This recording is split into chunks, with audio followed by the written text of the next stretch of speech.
Hello students, I am Ishit Shah from Dolphin Academy. Here I am discussing about some doubts of exercise 15.1 probability. This is from NCERT book. Question number 2. Which of the following experiments have equally likely outcomes? As I already discussed in my first video about equally likely outcomes. If you are going to toss a coin, it has two outcomes, head and tail, and both of 1 by 2, so that is called equally likely outcomes. So that is called equally likely outcomes. Similarly, you see here a baby is born, it is a boy or a girl. So it has two outcomes, either boy or a girl. So this will be called equally likely outcomes. भाई यहाँ पे boy होगा या girl होगा वो कोई other factor पे depend नहीं करता है. So it is called equally likely outcomes.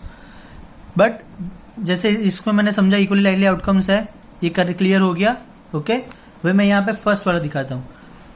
A driver attempts to start a car, the car starts or does not start. अभी आप बोलोगे सर इसमें भी दो ही पॉसिबिलिटी है, कार स्टार्ट होगी या नहीं होगी, but it depends on many factors. अगर उसमें पेट्रोल खत्म हो गया तो भी कार स्टार्ट नहीं हो सकती, उसका कुछ इंजन का प्रॉब्लम है तो भी कार स्टार्ट नहीं हो सकती. अगर सब ठीक ठाक है तो कार स्टार्ट हो जाएगी. So it has to possibilities but depends on more than one factors. So it is not equally likely outcomes because it depends on many factors. Clear. जब यहाँ पे बॉय और गर्ल हो रहा है वो किसी और फैक्टर पर डिपेंड नहीं करता, इधर बॉय होगा और गर्ल ही होगा, दो ही पॉसिबिलिटी है. So it is equally likely outcomes. Clear. Now second, a player attempts to shoot a basketball, she or he shoots or misses the shot. Okay, तो ये भी नॉट इक्वली लाइकली आउटकम्स होगा. क्यों? Because he और she दोनों की capability अलग अलग होती है. तो शूट अटैम्प्ट करेंगे और मिस होगा या परफेक्ट गोल होगा, वो डिफरेंट चीज़ हो गई. That depends on their capability. Again that depends on many other factors also. So it depends on many factors. So it is not equally likely outcomes. Clear. Third, a trial is made to answer a true false question, the answer is right और wrong. अब जब भी try करोगे either answer आपका correct होगा या false होगा, दो ही पॉसिबिलिटी है, राइट और wrong. So it has equally likely outcomes. इन दोनों के अलावा कोई और पॉसिबिलिटी पॉसिबल नहीं है. Clear. Now next question, question number 20. यहाँ पे ऐसे आपको स्टार किया होगा बट इसके कंसेप्ट यूज हो सकता है कहीं पे भी. Suppose you drop a die at random on the rectangular region shown in figure. हमने एक die drop किया in rectangular region. What is the probability that will land inside this circle? Means हमें क्या फाइंड करना है कि वो जो die हम ड्रॉप कर रहे हैं वो die कहाँ पे आनी चाहिए, ये सर्कल के अंदर आनी चाहिए. तो उसकी probability हमें फाइंड करनी है. So according to the formula, probability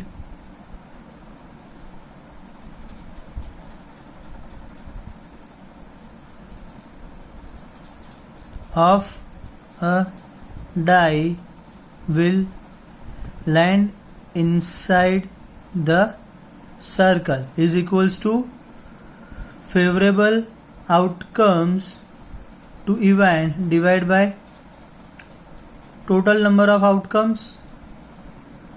clear. ये जो फॉर्मूला है उसके अकॉर्डिंग मैं लिख रहा हूँ. फेवरेबल आउटकम्स कौन सा हो गया, लाइन कहाँ पे आनी चाहिए, इनसाइड द सर्कल.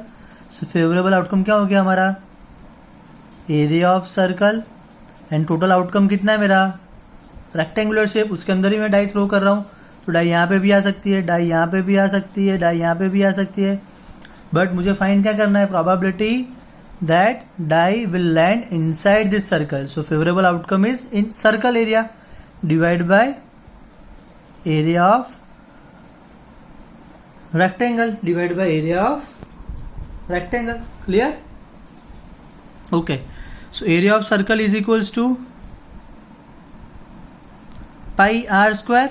हमें यहाँ पे क्या दिया हुआ है, diameter is equals to 1. So radius कितना हो जाएगा, 1/2 metre. So pi r square that is pi r that is 1/2 square that is पाई/4 metre square. Clear. Now area of rectangle,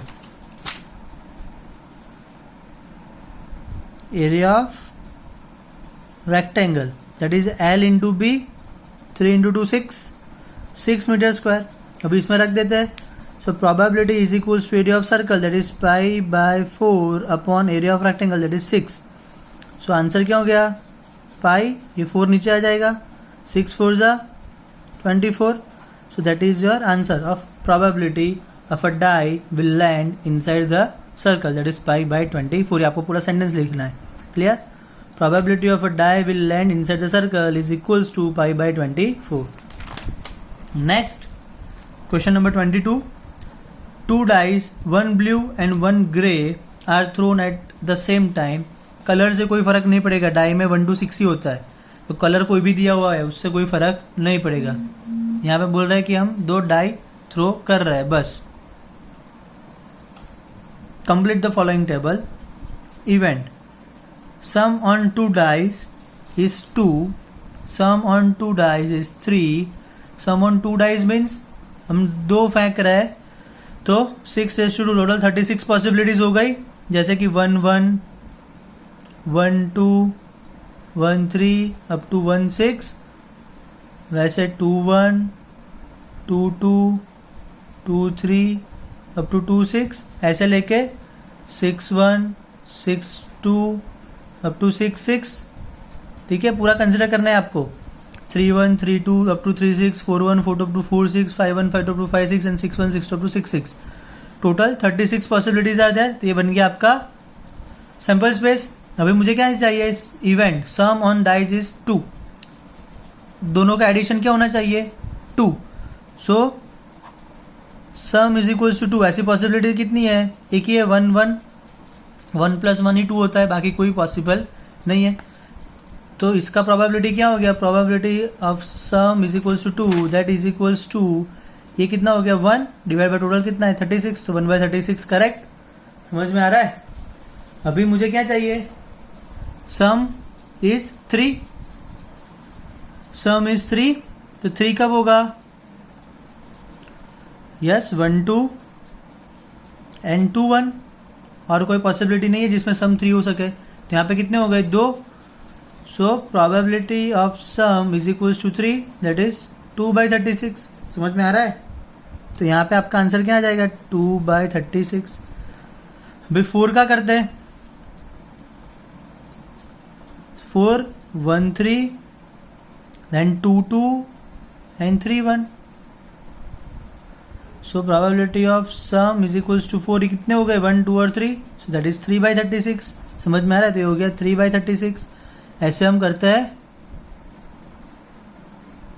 11 का. सम इज इक्वल्स टू 11. 11 कब होगा, 5 6 एंड 6 5. बाकी कहीं possible नहीं है. So P of sum is equals to 11 कब होगा, कितने पॉसिबिलिटीज है, 2. टोटल कितना है 36. 2/36. समझ में आ रहा है. क्लियर. तो ऐसे आप पूरा टेबल है कंप्लीट कर सकते हो. जैसे 3/36, फिर 4/36 होगा, फिर ये 5/36 होगा. ऐसे आगे चलता जाएगा. ये 1/36, 2/36, 3/36, 7 कब होता है, 1 + 6 7, then 5 + 2 7, then 3 4, then 4 3, then 5 2, then 6 1. समझ में आ रहा है. तो 6/36 हो गया. क्लियर. ये पूरा टेबल फिलअप हो गया. हर एक में आप देखो यहाँ पे 1 2 3 4 5 6 देन 5 4 3 2 1. ये आपको याद नहीं रखना है, ये आपको समझ के करना है. अभी सेकंड क्वेश्चन क्या बोल रहा है, a student argues that there are 11 possible outcomes 2 to 11 and 12. 2 to 12, 11 possible outcomes. Therefore each of them has a probability of 1/11. हर एक की 1/11 है. हमने यहाँ पे प्रूव कर दिया है हर एक की क्या है 1/36, 2/36, 3/36, 4/36 हर एक की डिफरेंट है. So it is a different probability. So it is not an equally likely outcome. Clear? ये दोनों क्लियर हो गए. Next, a game consisting of tossing a one rupee coin 3 times and noting its outcomes each time. ये अच्छा question है, समझना आप.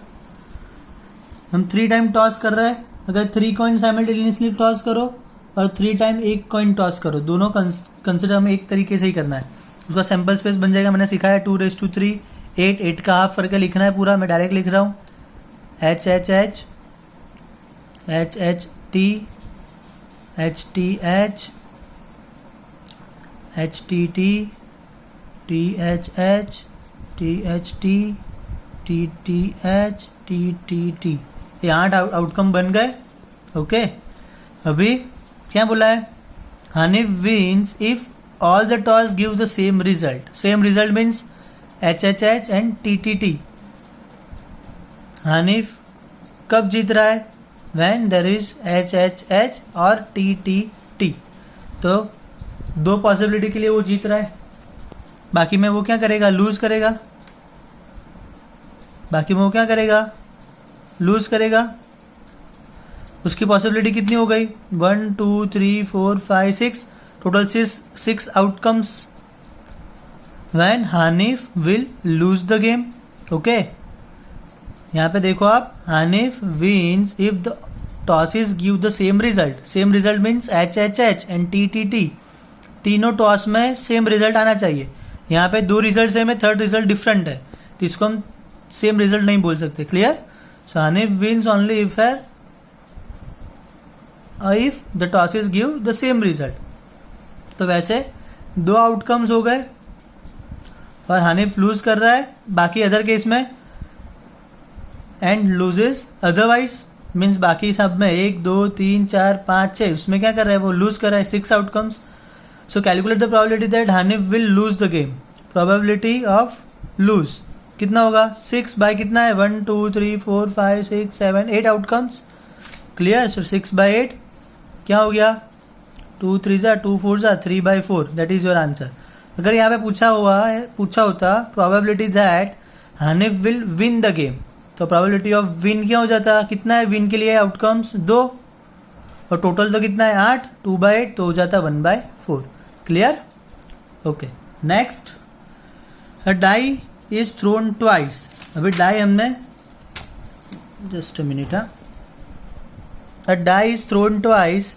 What is the probability that 5 will not come up either time and 5 will come at least once?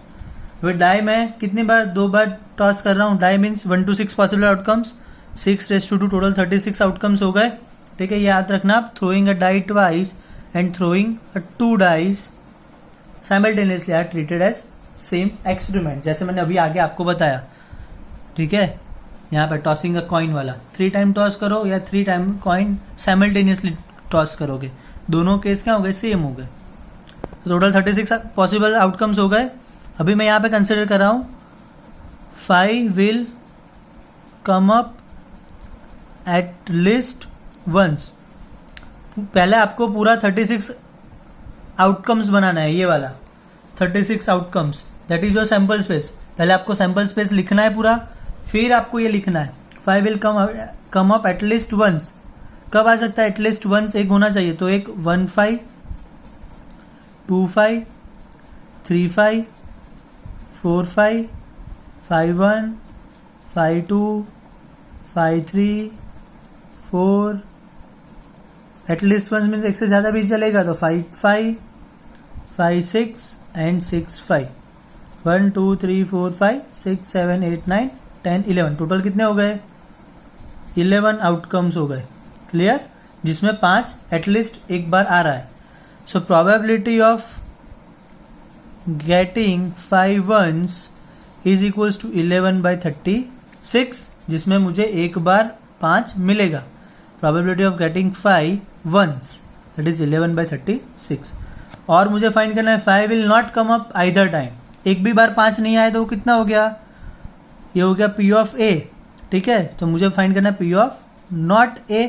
एक भी बार 5 नहीं आना चाहिए, so P of not A is 1 minus P of A, that is 1 minus 11/36, 36 minus 11/36, that is 25/36। Clear? So that is probability of 5 will not come up either time. एक भी बार 5 नहीं आएगा, हो गया 25/36, and 5 will come up at least once, that is 11/36। समझ में आ रहा है? ये सिंपल हो गया। आप ऐसे भी कर सकते हो कि जिसमें 5 नहीं आ रहा है वैसे पहले सारा एक टेबल बना दिया, उसमें काउंट किया तो वो 25 हो रहा है, 25/36, फिर उसको अपने 1 में से माइनस करके 11/36 लेके आए। But that will be little bit difficult, बहुत सारा लिखना पड़ेगा। ये सिंपल केस हो गया, यहाँ पे 5 will come up at least once, एक बार 5 आना चाहिए, तो मैंने उसका टेबल बना दिया, उसका सैम्पल स्पेस, उसमें टोटल 11 आउटकम्स आ रहा है, तो 5 गेटिंग 5 वंस, दैट इज 11/36, उसको मैंने बोल दिया A, एंड इवेंट A, ऐसे लिखना है इसको, event A getting 5 once, so P of A equals to 11/36, so not A, 5 will not come up either time, not A equals to 1 minus P of A, तो इसको 1 में से subtract कर दिया। समझ में आ रहा है? तो ये कॉम्प्लीमेंट्री इवेंट वाला कंसेप्ट यहाँ पे हम यूज कर सकते हैं। क्लियर? नेक्स्ट, ये बहुत अच्छा सम है, important sum. a lot of 20 bulbs contain 4 defective one। Total bulbs कितने हैं? टोटल बल्ब्स 20, उसमें से डिफेक्टिव कितने हैं? 4, 20 में से 4 डिफेक्टिव, तो गुड कितने हो गए? अच्छे वाले 16, 20 total bulbs, out of them 4 are defective, तो 20 minus 4, that is 16, good one। One bulb is drawn at a random from a lot of bulb, जो ये मेरे पास लॉट है 20 बल्ब का, एक बॉक्स में भरे पड़े 20 बल्ब्स, उसमें से मैंने एक बल्ब निकाला। कितने? एक बल्ब मैंने उसमें से निकाला। What is the probability that this bulb is defective? So any event A getting a defective bulbs, so P of A is equals to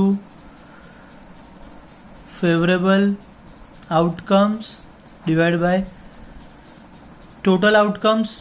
favourable outcomes defective bulb के कितने हैं? 4, टोटल आउटकम कितने हैं?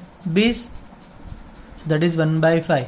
So probability that this bulb is defective, that is 1/5। Clear? First case simple है, जो है वो second case में important. Suppose the bulb draw in first case is not defective.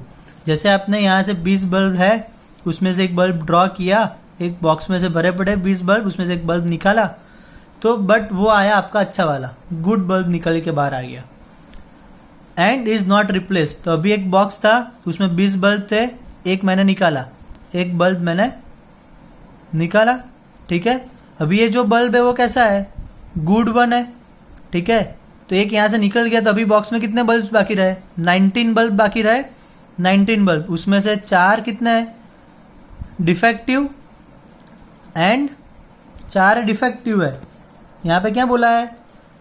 Is not defective. जो आपने पहले केस में निकाला है वो डिफेक्टिव वाला नहीं है, तो क्या होता? डिफेक्टिव वाला नहीं है मीन्स गुड बल्ब है। तो टोटल मेरे पास 20 बल्ब थे, उसमें से एक बाहर अच्छा वाला आ गया, तो 4 डिफेक्टिव तो एज इट इज अंदर रहे, जो गुड वाला बाहर आ गया, 16 में से एक बाहर आ गया, तो बाकी कितने रहे अंदर? 15, दैट इज गुड वन, तो टोटल हो गया 19। ओके, ये केस समझ में आ गया। अभी उसमें क्या बोला है? उसको हम रिप्लेस नहीं कर रहे, मीन जो ये बल्ब बाहर आया उसको हमने घर में कहीं लगा दिया, उसको अंदर वापस रखा नहीं, क्योंकि अच्छा वाला तो मुझे चाहिए, तो मैंने वो यूज कर लिया। मीन्स हम रिप्लेस नहीं कर रहे, वापस नहीं रख रहे। Now one bulb is drawn at random from the rest. अभी जो बाकी रहा, कितने बल्ब बाकी रहे? 19 from the rest means 19 bulb बाकी है, उसमें से मैंने एक बल्ब निकाला। What is the probability that this bulb is not defective? So probability of good bulb आपको चाहिए, और हम लिख सकते हैं probability of not defective bulb, तो favourable outcome not defective means good one कितने हैं 15 और टोटल अभी कितने हो गए 19, अभी 20 नहीं है टोटल। एक बल्ब ऑलरेडी अंदर निकाल के यूज कर लिया, घर में कहीं पे लगा दिया रूम में, ठीक है, तो बाकी कितने रह गए 19। Now one bulb is drawn from the rest, ये ध्यान रखना, रेस्ट मीन्स, और यहाँ पे नॉट रिप्लेस लिखा है, is not defective and is not replaced, that means एक निकाल के वापस नहीं रखा है। बाकी कितना हो गया 20 - 1 तो 19 बाकी रह गए, तो टोटल अभी हो गए 19।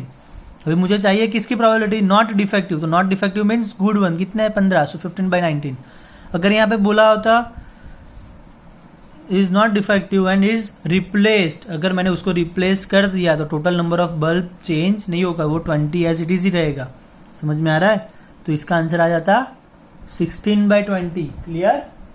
अगर रिप्लेस कर रहे हो तो आपका अंदर टोटल में कुछ चेंज नहीं होगा, अगर आप रिप्लेस कर रहे हो तो सब आपका यहाँ पे चेंज हो जाएगा। ठीक है, ये ध्यान रखना है, ये आपका एक इंपॉर्टेंट सम था, ये अच्छा सम है। Clear? Question number 17 from your NCERT book exercise 15.1. Thank you guys.